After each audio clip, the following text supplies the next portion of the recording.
नमस्कार सज्जन हो. आपल्या हिंदू धर्मामध्ये उपासना, मंत्रजप, पूजाविधी, स्तोत्रपठण, आरत्या या सगळ्या गोष्टींच्या माध्यमातून भक्ती मार्गावरची वाटचाल केली जाते. समर्थांनी तर नवविधा भक्तीचं वर्णन केलेलं आहे.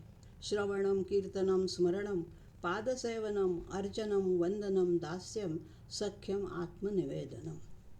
अशा या सगळ्या बाजूंनी ज्या वेळेला भगवंताच्या सगुण रूपाचं स्मरण, गुणवर्णन, कीर्तन, स्तुतिगायन करायचं म्हणजेच भगवंताच्या निरनिराळ्या सगुण रूपांची आरती करणं होय.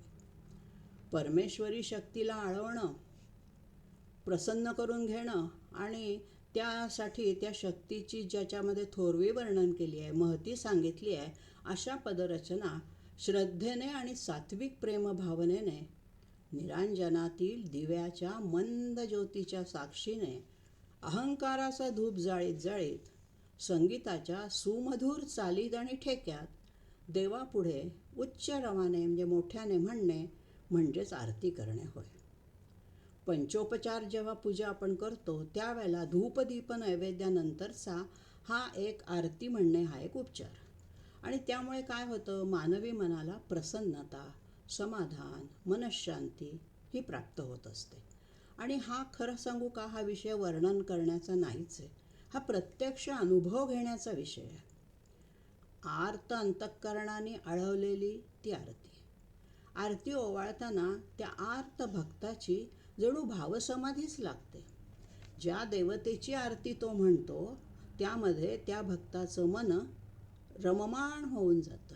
आणि ही तत्लीनता म्हणजे तल्लीनता, आत्मसमर्पण, मनाची एकरूपता, आत्म्याचा परमात्मशक्तीशी होणारा संवाद हा भक्ताला एक आगळा वेगळा आनंद, समाधान देऊन जातो. आत्मशांती ही यापेक्षा वेगळी कोणती? आत्मशांती मिळवण्याच्या अनेक मार्गांपैकी आजच्या कलियुगातील सर्वात सोपा, सहज साध्य आणि सर्वसामान्यांना शक्य असणारा, कर्मकांडाच्याही पलीकडे घेऊन जाणारा असा मनाचा निर्मळ प्रवास हाच प्रामाणिक हेतू या आरती करण्यामागे असावा असं मला वाटतं. निरनिराळ्या संतांनी प्रत्यक्ष देवभेटीचा त्यांना झालेला आनंद आपल्या शब्दसामर्थ्याने ग्रंथित करून ज्या आरत्यांच्या रचनांद्वारे आपल्यापर्यंत पोचवला आहे त्या रचनांचा किंवा त्या भावनेचा खराखुरा भावार्थ, सरलार्थ आणि गर्भितार्थ प्रत्येक सामान्य माणसाला समजणं आवश्यक आहे. जरी या रचना मराठी भाषेत लिहिल्या असल्या तरी आजच्या मराठी जाणणाऱ्या माणसांना त्यातील काही शब्दांचा अर्थबोध होत नाही किंवा त्यामागचे संदर्भ कळत नाहीत. त्या काळातील संतांनी आपल्या रचनांमधून सभोवतालच्या प्रचलित बोलीभाषेतील मराठी शब्दांचा वापर केलेला आहे. आणि संस्कृत भाषेचा सुद्धा प्रभाव बऱ्याचशा आरत्यांच्या शब्दांवर आपल्याला दिसतोच.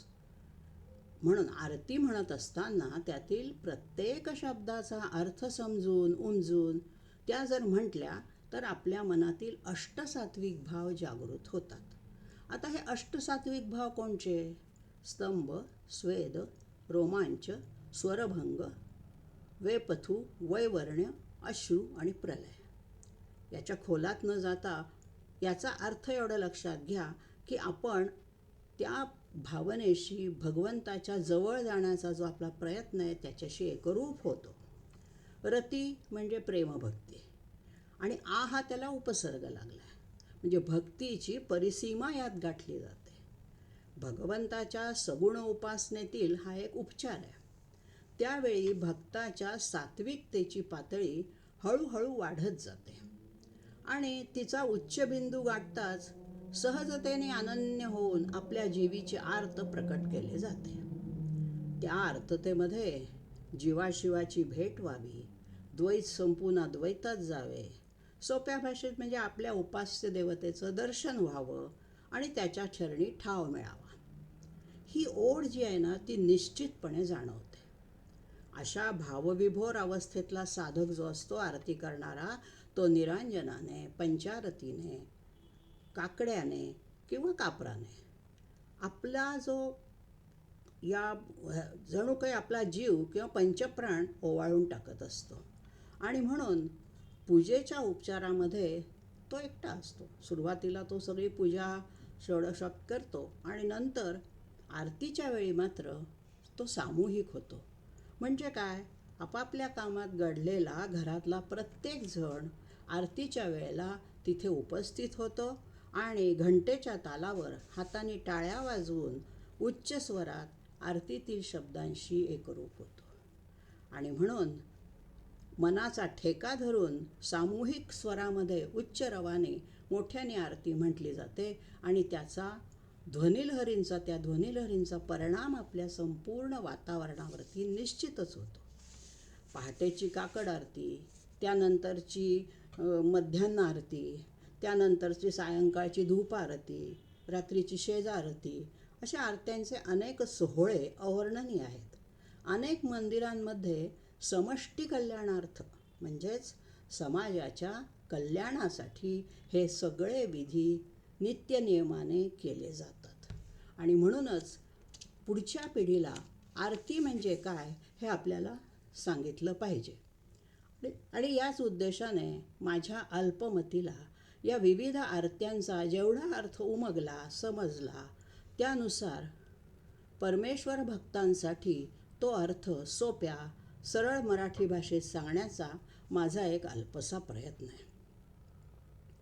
संतांच्या भाषेतलं मर्म उमगणं हे महाकर्म कठीण आहे, परंतु माझ्या कुवतीनुसार जेवढा प्रयत्न मला करता येणं शक्य आहे तो परमेश्वराची सेवा समजून शब्दरचनेची आरतीच्या शब्दरचनेची उकल अर्थाचा मागोवा घेत घेत आवश्यक त्या संदर्भातल्या टिपा आणि सविस्तर माहिती देत देत करण्याचा हा माझा जो प्रामाणिक प्रयत्न आहे तो परमेश्वर चरणी सादर समर्पित आहे.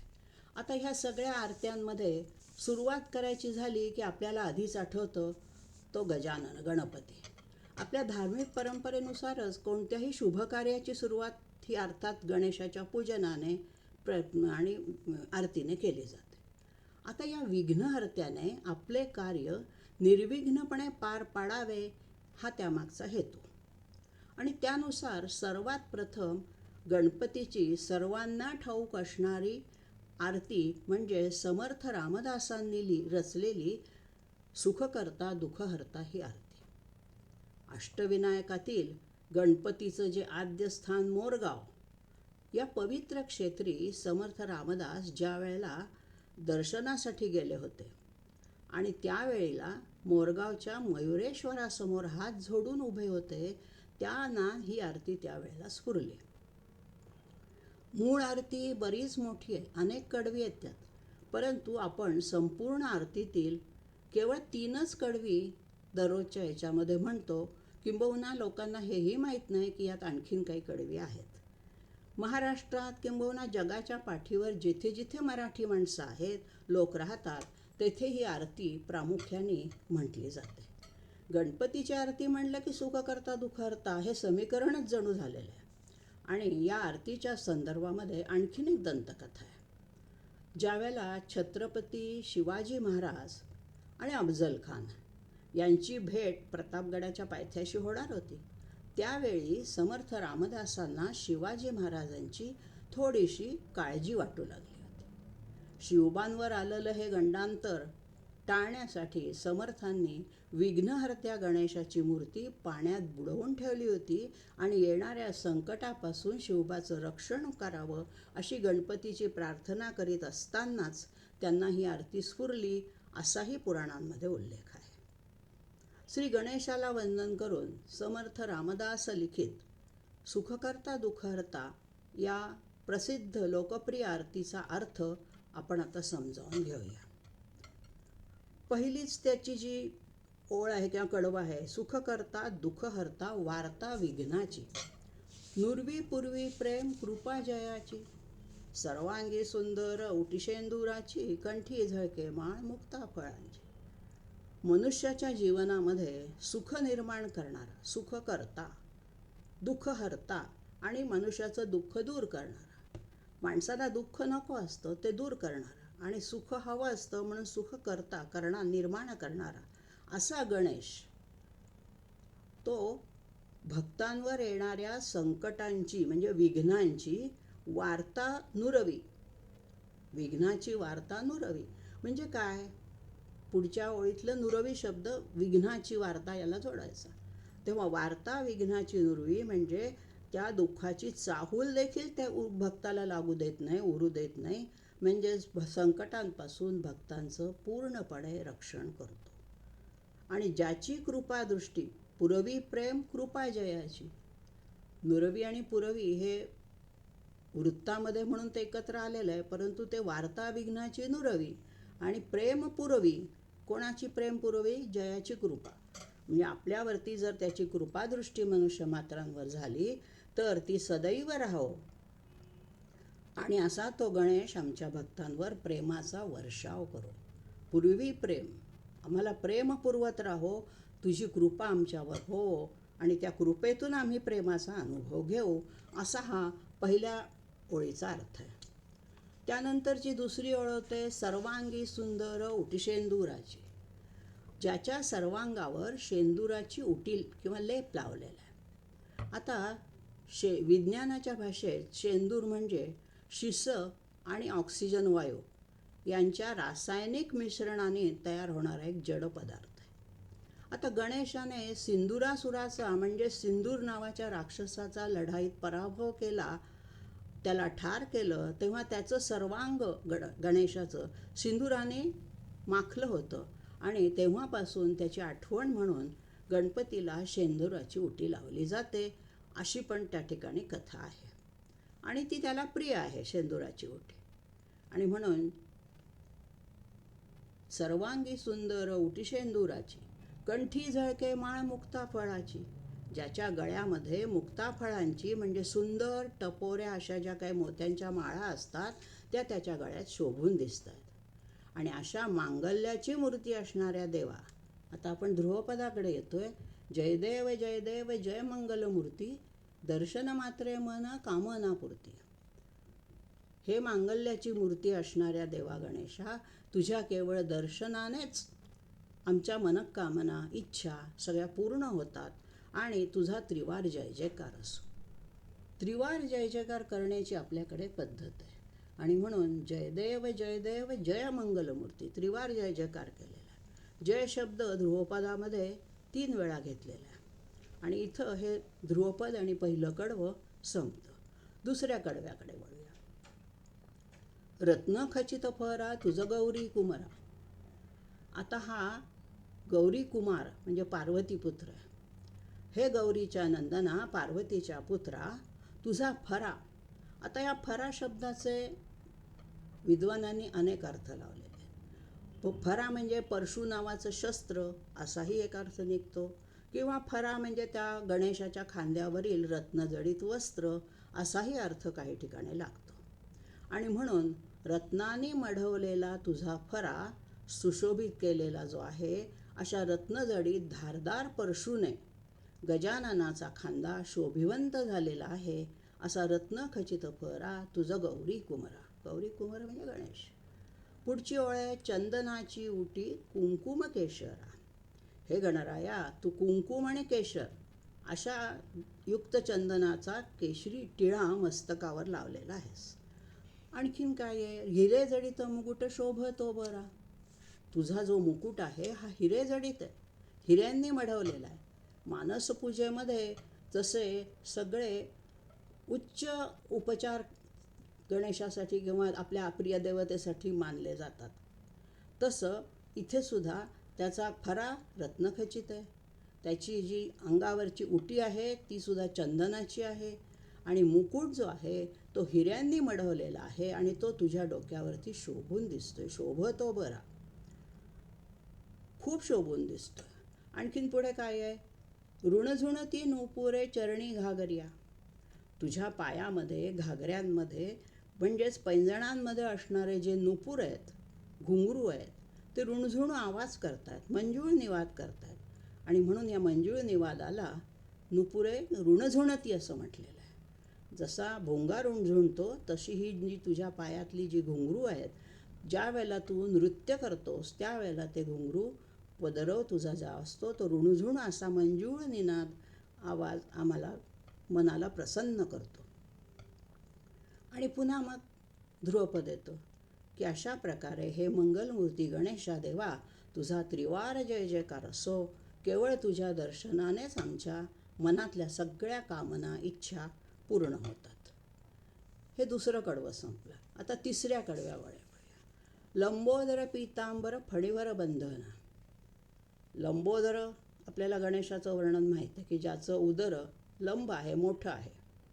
आणि म्हणून लंबोदर अवतारामध्ये गणेशाने क्रोधासूर राक्षसाशी युद्ध केलं होतं अशी कथा आहे. आणि त्याला शरण आणलं. ज्याचं उदर मोठं आहे तो लंबोदर याचं स्पष्टीकरण करताना त्या क्रोधासुराला त्यांनी गिळून टाकलं आणि म्हणून लंबोदर त्या ठिकाणी तो झालेला आहे. दुसरा अर्थ असा आहे की ज्याच्या उदरात अनंत ब्रह्मांड सामावलेली आहेत आणि ज्याच्या उदरामध्ये ही अनेक विश्व त्याच्या उदरातून जन्माला आलेली आहेत असा सुद्धा तो लंबोदर गणेश भक्तांचे अनंत अपराध आपल्या पोटात घालतो आणि म्हणून त्याचं पोट आणखीन मोठं झालेलं आहे असंही इथे वर्णन आहे. आणि मग अशा लंबोदर गणेशाने काय करायचं आहे आता? पितांबर त्याचं काय दिसतंय त्याच्यानंतरचा त्याचं पिवळ्या रंगाचं रेशमी वस्त्र जे आहे ते परिधान केलं आहे. आणि अशा या गणेशाने आमच्या भक्तांचं रक्षण करावंच. पिवळा रंग जो आहे पितांबराचा, पीत अंबर, अंबर म्हणजे वस्त्र, पीत म्हणजे पिवळं, हा पावित्र्याचं आणि सात्विकतेचं प्रतीक आहे पिवळा रंग. आणि म्हणून आपल्याकडे जे सोहळं पिता नेसलं जातं त्याला आपण पितांबर असंच म्हणतो. आणि हे जे पितांबर असतं हे पितांबर आपल्याला प्रत्येक देवाच्या पूजेच्या वेळेला सुद्धा गुरुजी आपल्याला ते नेसायला सांगतात. आणि लंबोदर पीतांबर. आता पुढचं शब्द आहे फणीवर बंधन. ज्याच्या दंडावरती श्रेष्ठ प्रकारच्या नागाचं बंधन आहे. वाकी हा एक दंडावर बांधण्याचा अलंकार आहे हे आपल्याला माहीत आहे. गणेशाने कशाची वाकी केली आहे तर नागाचीच, ज्याची सोंड सरळ आहे. सरळ सोंड असणारा असा हा गणपती आहे. आणि आपलं मुख किंवा चेहरा थोडा वक्र म्हणजे तिरपा केला आहे. आता ह्या वक्रतुंडामध्ये ज्याचं तोंड वाकडं आहे असा अर्थ नाही आहे. तर वक्रांतुंडयती सहा वक्रतुंड म्हणजे जो वाकड्या मार्गाने जाणाऱ्या लोकांना तुंडयती वठणीवर आणतो, अद्दल घडवतो, योग्य मार्गाला लावतो असा तो वक्रतुंड. मायेची चाल वाकडीच असते आणि म्हणून अशा मोहात गुंतवणाऱ्या जे काही हे आहेत लोक त्यांच्यापासून आपलं तो रक्षण करतो आणि म्हणून वक्रतुंड असं त्या ठिकाणी त्याला विशेषण लावलेलं आहे. वक्रतुंड अवताराची आणखीन पण एक कथा आहे. या अवतारामध्ये सिंहावर बसून मत्सरासुराशी त्यांनी 5 दिवस युद्ध केलं. आता या सुंदर त्यामध्ये त्याची जे 2 मुलं होते मत्सरासुराचे, एकाचं नाव होतं सुंदरप्रिय आणि दुसरा विषप्रिय. तर ह्या दोघांना त्यांनी मारलं. त्यानंतर मत्सरासूर वक्रतुंडाला गणेशाला शरण आला आणि मग त्यांनी सगळ्या देवतांची सुटका केली आणि माझं नाव तुझ्या बरोबर घेतलं जावं अशी त्याची इच्छा होती आणि म्हणून गणेशाने वक्रतुंड हे नाव धारण केलं. पुढचा शब्द आहे त्रिनयना, 3 डोळे. आता गणेशाचा हा तिसरा डोळा शंकरासारखा जाळून टाकणारा नाही आहे, तमोगुणी नाही आहे. तर हा कसा आहे? ज्ञानाचा डोळा आहे. ज्यावेळेला योगशास्त्रामध्ये आज्ञाचक्रामध्ये म्हणजे आपल्या कपाळाच्या मध्यभागी जे आज्ञाचक्र असतं त्या ठिकाणी तिसरा ज्ञानाचा डोळा आहे असं मानलं जातं. कारण गणेश ही बुद्धीची देवता आहे, ज्ञानाची देवता आहे. आणि म्हणून त्रिनयना म्हणजे चंद्र सूर्य हे तर तुझे डोळे आहेतच, आणखीन हा जो ज्ञानाचा तिसरा डोळा आहे म्हणून तू त्रिनयन आहे. गणपतीच्या मूर्तीमध्ये आपल्याला असे 3 डोळे दिसत नसतात. हा तिसरा डोळा अदृश्य स्वरूपामध्ये अस्तित्वात असतो. पुढे म्हटलेलं आहे दास रामाचा. आता ही समर्थ रामदास स्वामींनी प्रत्येक रचनेमध्ये घेतलेली ही नाममुद्रा आहे. याला नाममुद्रा असं म्हणतात कारण आपला उल्लेख प्रत्येक रचनेमध्ये ते रामाचा दास असंच करतात. आणि म्हणून हे श्री गणेशा, रामाचा दास ज्याच्या घरी तू यावंस म्हणून तुझी वाट पाहतो आहे. आणि असा आपल्या घरामध्ये गणेशाचा नित्य निवास असावा अशी प्रत्येक भक्ताची उत्कट इच्छा असते. पण हे घर कोणतं? आपलं रोजचं साधं निर्जीव घर नव्हे, तर ते घर म्हणजे आपला देह. आणि आपल्या हृदयाच्या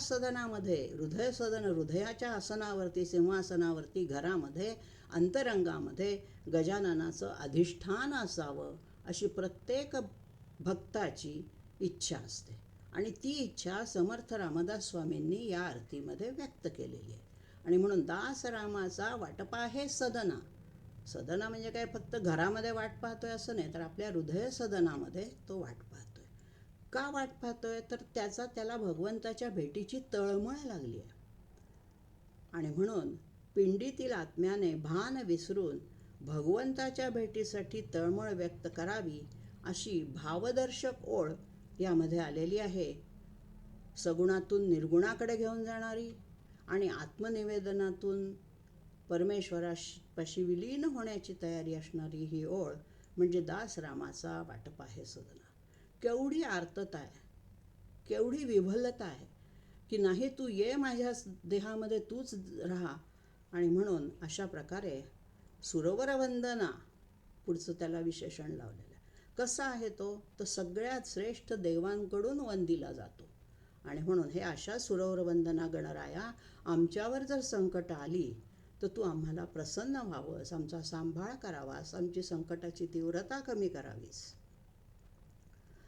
निर्वाण समयी शेवटचं त्यांनी वर्णन केलेलं आहे. दासरामाचा वाटपा हे सदना. आणि मग म्हणतो त्या ठिकाणी निर्वाण समय, आमच्या आयुष्याच्या शेवटच्या काळामध्ये तू आमचं रक्षण कर. आता हा जो निर्वाण काळ असतो म्हणजे आपल्या मृत्यूचा काळ असतो. आणि अंते मती सा गती असं एक वचन आहे. म्हणून संकटी पावावे इथपर्यंत ठीक आहे, पण निर्वाणी रक्षावे कुणी? सुरवरवंदनाने.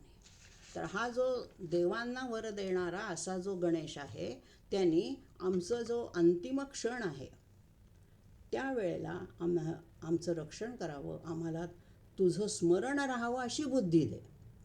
निर्वाण समय आयुष्याच्या शेवटच्या काळामध्ये आपली जी काही बुद्धी असेल तसा आपल्याला पुनर्जन्म मिळतो. आणि म्हणून आत्म्याला जी गती प्राप्त व्हायची असेल तर निर्वाणाच्या क्षणी, मृत्यूच्या शेवटच्या क्षणी गणेशाने आपल्याला चांगली बुद्धी देऊन त्याचं स्मरण आपल्याला व्हावं, आपलं रक्षण करावं अशी प्रार्थना या शेवटच्या ओळीमध्ये केलेली आहे.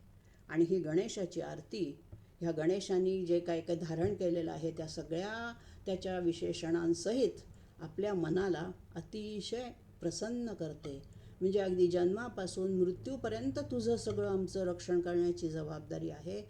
तूच आमचा रक्षण करता आहेस, विघ्न हरता आहेस, आणि म्हणून सुख करता आहेस, दुःख हरता आहेस. अशा या गणेशाला या आरतीच्या द्वारे आपण प्रणाम करूया.